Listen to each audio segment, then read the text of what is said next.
Accidents होतात। अपघातातील जीवित व वित्त हानीमुळे कुटुंब उद्ध्वस्त होते।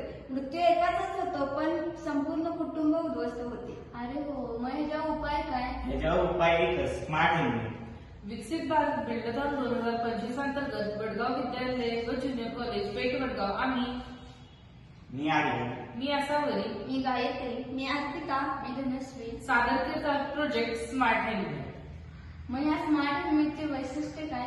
या स्मार्ट हेल्मेटचे पहिले वैशिष्ट्य म्हणजे या स्मार्ट हेल्मेटमध्ये आतल्या बाजूला जो आय सेन्सर आहे तो हेल्मेट डोक्यावर घातल्याशिवाय गाडी स्टार्ट होऊ किंवा चालू राहू शकत नाही।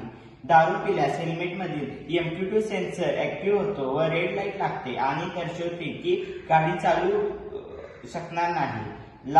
चालू गाडीवर जर डोळ्यावर झापड आली तर आय सेन्सर ऍक्टिव्ह होतो व लाईट ब्लिंक होऊन सावध केली जाते। हेल्मेटला चार्ज करण्यासाठी वरच्या बाजूला 2 सोलार पॅनलही आहे व चार्जिंगसाठी USB स्लॉटही आहे। हे कुठल्याही मोबाईलच्या अडॅप्टरने चार्ज होऊ शकते। स्मार्ट हेल्मेटला समोरच्या बाजूला टॉर्चही लावला आहे। अरे वा, याची वैशिष्ट्य तर खरंच खूप छान आहे। मग याचे फायदे काय? स्मार्ट हेल्मेटचे फायदे असे आहेत की विना हेल्मेट गाडी चालू शकणारच नाही। दारू पिऊन गाडी चालवणाऱ्या व्यक्तीसाठी गाडी चालू होणारच नाही। हेल्मेट सक्तीचा RTOचा नियम पण पाळला जाईल। दारू पिऊन गाडी चालवण्याने होणारे अपघात टळतील। जीवित अथवा वित्तहानी देखील होणार नाही। गाडी चालवत असताना डोळ्याला झापड आल्यास हेल्मेट सिग्नल देईल, त्यामुळे व्यक्ती सतर्क होईल व त्याचा ताबा सुटणार नाही।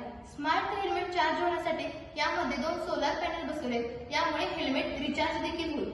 अरे वा, याची वैशिष्ट्ये आणि फायदे तर खरंच खूप छान आहेत। या स्मार्ट हेल्मेटचा खर्च किती येईल?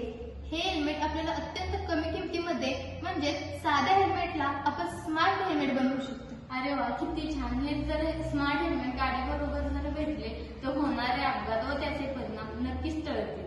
स्मार्ट हेल्मेट वापरूया,